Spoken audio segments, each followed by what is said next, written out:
I don't want to get 4 letters. I love the black people. I have Harry Goins has been my black... Been with you for a long time. Yeah, 20... You want to buy him? No. Don Rickles turned every appearance into unforgettable television, where no one escaped his razor-sharp mouth. Things got intense fast, but you're a good man, and you know I care about you. Thanks, D. I'll swear to anything you want. These are Don Rickles' funniest Johnny Carson moments, the Sinatra prank. Hey, Frank, it's good to see you. I just was hanging around in the hall, and they said Frank Sinatra's here, and I've never met him, you know. Trombino Bombazzo, 2 bullets in the head Thursday. Carson later said Rickles could improvise fearlessly with legends and still leave everyone laughing, Frank included. Don Rickles, the fearless attacker. Oh, funniest monologue I've ever heard. I've heard you many, many years. Yeah. Tonight was the funniest, so enjoy it. You're on 26 years. I mean, where's the challenge? Gives you a charge. Yeah, what do you need a charge? 26 years. Walk away. It's over. Yeah. So what's new, besides the rivals? Honestly, I enjoy competition. Johnny once told his producers, Rickles makes me both the target and his biggest admirer, so every joke hits twice. The equal opportunity roaster. I got him out before you showed up. Oh, he was a lovely man. He went back and said, Dan, done. I kicked him in the leg and sent him off. He keeps shifting targets instead of locking on to one person, so the rhythm never slows. Responsibilities and family. You got $6 million to sit out the beach and go, another beer, Mary! And he's not even married to Mary. Joanna's the wife. That's right. Yeah. She wasn't at the affair last night. I hear the jewelry tarnished and she couldn't show up. Carson joked with Ed McMahon that Rickles never lets anyone recover, which is why the laughs keep stacking. The back and forth master. Don, Are you the governor of Guam? The segment turns into live verbal sparring, with Carson firing back in real time. aren't you getting a I little mean, older? I know your age. The prom's over. All right. I mean, It's summer. I know, but you're dressing like some Chinese yo-yo or something. Johnny later told friends, keeping Rickles' pace instead of just taking hits is the most fun I have on this show. The Sinatra interrupter. Guido says hello. He hasn't caught you yet. And from Jersey City, your pal Babani Ombata. What? Did he start his car? He put your album on and now he's on the highway. Sinatra starts singing, and Rickles' surprise entrance flips it from music to total comic chaos. I adore you, I really do. Ever since I was a kid, blowing in girls' ears, trying to sound like you, singing my way. I needed a girl bad. Carson told his staff only Rickles could interrupt Sinatra and still be loved for it. The Rhinestone Cowboy creator. Larry, Rhinestone Cowboy, is my favorite. Rickles assigns Carson the absurd Rhinestone Cowboy persona and fully commits. Go ahead, tear apart my Rhinestone Cowboy version. Just don't come near my neighborhood, you'll get hugged to death. That's a beautiful outfit. Billy Bob Jack rides out a shooting ride. Go get him, Billy Bob. Johnny reportedly said Rickles forced him to stay in character the entire segment, inventing details live. Don Rickles, the CPO Sharky Showdown. Carson's cigarette box. Oh, I broke his box. I broke Carson's cigarette box.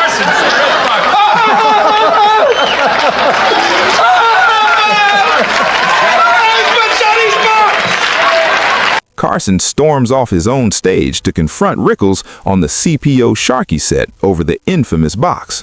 Are we on air? I don't care, we're on air. Rickles, stop the taping. Late Night suddenly becomes a sitcom, with Carson chasing the guy who crossed him.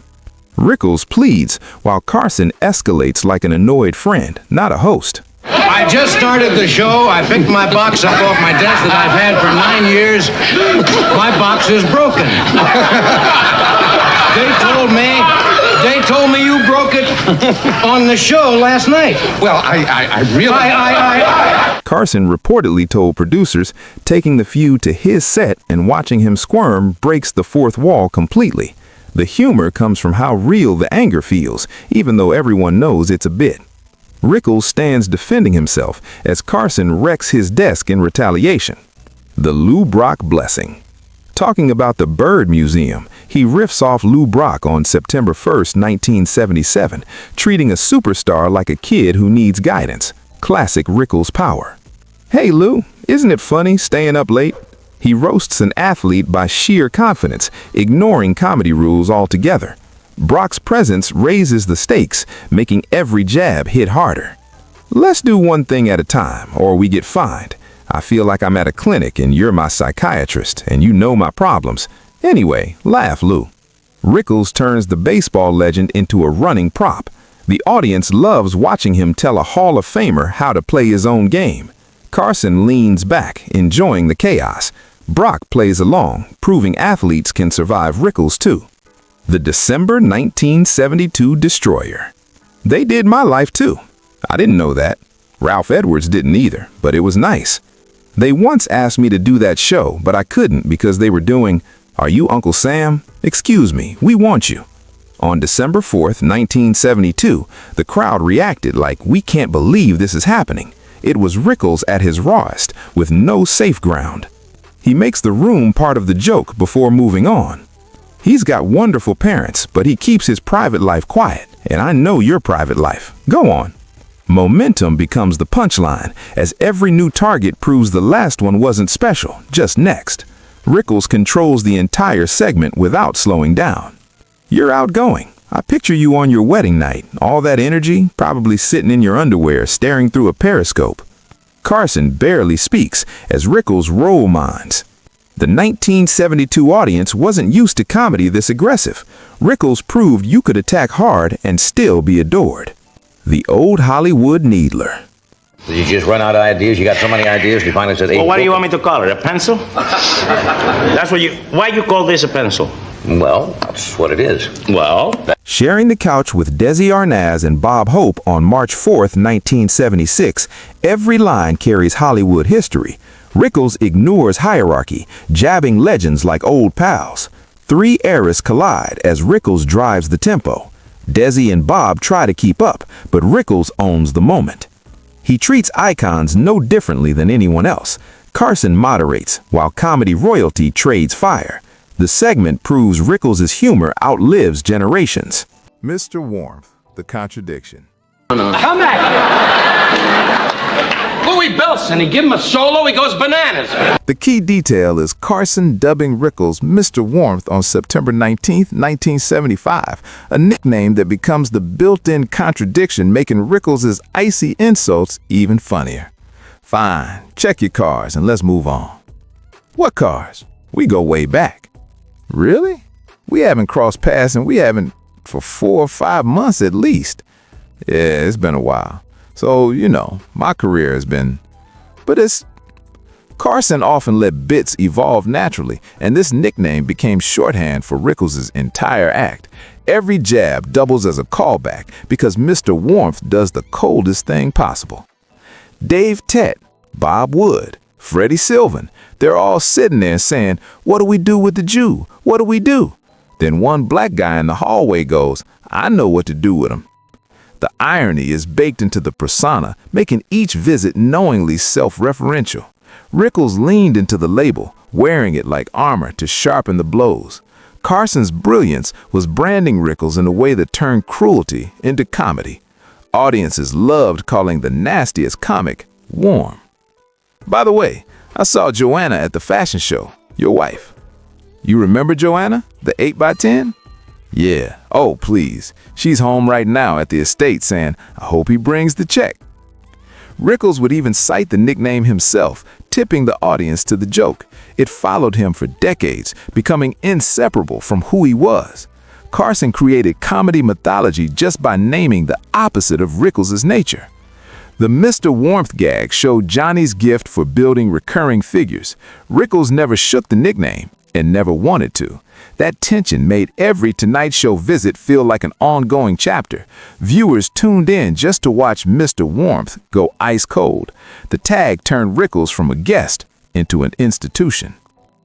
Carson's instincts transformed a throwaway joke into a lifelong brand. Rickles carried Mr. Warmth through the rest of his career. That September 75 appearance became the origin myth of a legendary moniker.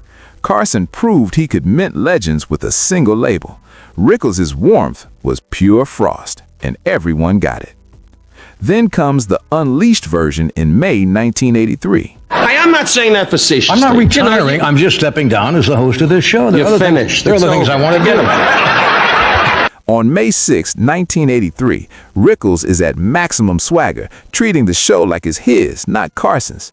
Less loose is the mission statement. No polite chat, just organized chaos. He says what no normal guest could, and the room thrills that he gets away with it. The confidence is the joke because he behaves like he owns the stage. Rickles enters already swinging, giving Carson zero setup time. Stay on and take Sevenson with the funny jackets and hope they take off.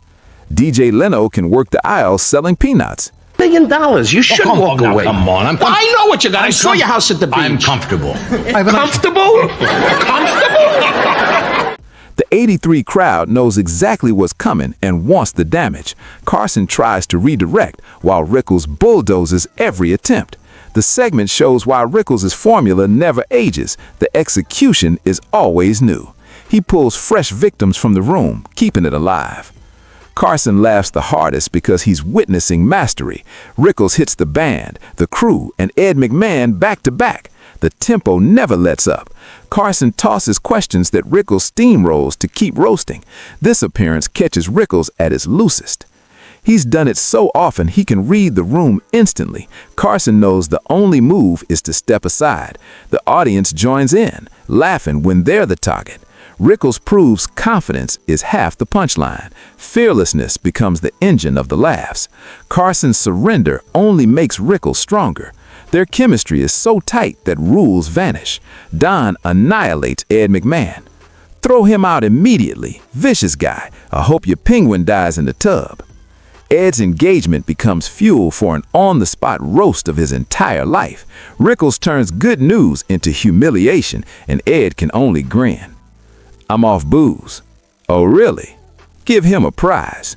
What do I care? You made up for a lot when you were drinking. The laugh comes from the imbalance. Rickles is the only man allowed to wreck the moment and stay adored. Ed absorbs hit after hit about his love life. Rickles wonders who would marry him, implying desperation or insanity. The crowd roars because Ed is right there, forced to enjoy it. Carson encourages it, knowing Ed's discomfort sells the joke. Rickles doesn't offer congratulations, he questions the fiancé's judgment. The engagement turns into a comic interrogation. Every defense Ed offers becomes more ammo. Rickles runs through Ed's age, looks, and career in one savage stretch. That engagement roast stands as one of his most unforgettable targeted assaults. Which Don Rickles moment cracked you up the most? Share it in the comments and subscribe so you don't miss more classic Tonight Show moments. Have a Rickles joke we skipped? Drop it below. Don's legacy lives on.